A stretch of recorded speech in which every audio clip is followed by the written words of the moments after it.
Oi, meu nome é Ana Júlia Monteiro de Carvalho, nós somos da Escola SESI de Educação Básica Industrial Abelardo Lopes e nossa orientadora é a Andréa Silva Souza. Oi, meu nome é Beatriz Cecília Nobre da Silva e estamos desenvolvendo o projeto Arador Sustentável, a importância da qualidade da água de caprinos e ovinos em países em desenvolvimento. De acordo com os dados fornecidos pela Food and Agriculture Organization of the United Nations, FAO, em 2014 o rebanho mundial de caprinos possuía cerca de 1,06 bilhões de cabeças, enquanto os ovinos possuíam cerca de 1,4 bilhões de cabeças, distribuídas por todos os continentes. Com o crescimento exponencial humano, os produtos e subprodutos de animais de rebanho estão possuindo uma crescente demanda, que poderia ser suprida pela ovinocaprinocultura, se tivesse o desempenho necessário no nosso país. Nos países em desenvolvimento, a ovinocaprinocultura é a sobrevivência de muitas famílias pecuárias. Estima-se que, em âmbito mundial, existem cerca de 150 milhões de famílias envolvidas na produção de leite.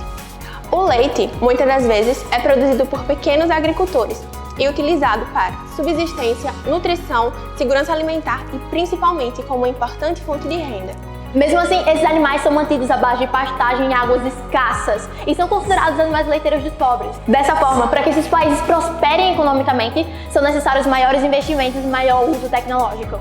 Segundo um levantamento realizado pela FAO, em 2020, o Brasil ocupa o terceiro lugar no ranking de maiores países produtores leiteiros do mundo, movimentando cerca de 73 bilhões ao ano. Isso acaba empregando cerca de 4 milhões de pessoas e no mundo rural é responsável por 40% dos empregos. O leite se encontra entre os 6 produtos socioeconomicamente mais importantes do Brasil. Para cada real do aumento de produção agroindustrial do leite, há um aumento de R$ 5 no produto interno bruto. Porém, apesar da importância, o sistema de produção nacional não pode ser considerado especializado, pois somente 2,3% da produção provém de empresas eficientes e 90% dos produtores são considerados pequenos, com baixa produtividade e baixo uso tecnológico, mostrando o intenso potencial inexplorado brasileiro.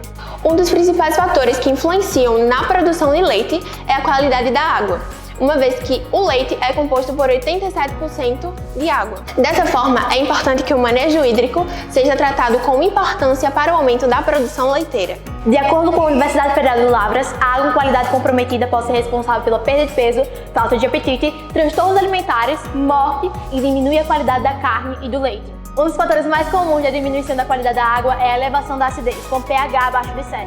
Segundo o Conselho Nacional do Meio Ambiente, CONAMA, o pH de consumo animal para a produção de leite deve estar entre 6 e 9. Geralmente, pequenas criações de subsistência apresentam um pH muito ácido, fazendo com que os animais consumam a água totalmente fora dos parâmetros. A oxigenação também é um fator de importância para a qualidade da água animal. Segundo o CONAMA, a concentração de oxigênio não pode ser menor que 4 mg/litro, fator que geralmente não é respeitado em criações de subsistências. A ausência de oxigênio dissolvido na água dá espaço para a proliferação de espécies anaeróbicas e causa infecções e intoxicações frequentemente fatais. Em geral, o pH, a oxigenação e a qualidade da água são responsáveis pelo bem-estar animal, que é um dos fatores mais importantes da criação de rebanhos. Caso seja comprometido, pode gerar uma diminuição de até 30% da produção leiteira.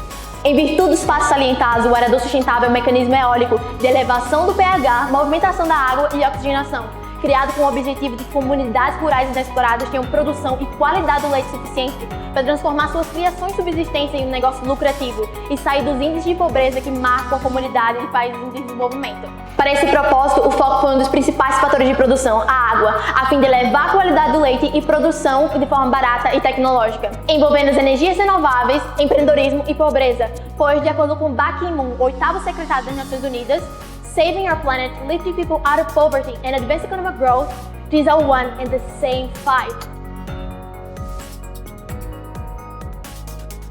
O desenvolvimento do arador sustentável foi dividido em duas partes, mecanismo e pastilhas de pH.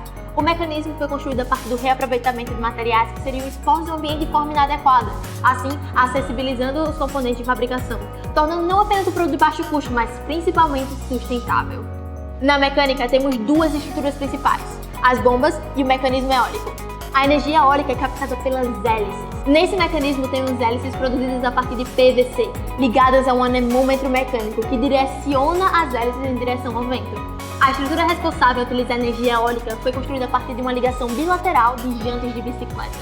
As hélices possuem a principal função de movimentar essa corda, que com sua área movimenta a água, Ela é a ligação entre a estrutura eólica e as bombas.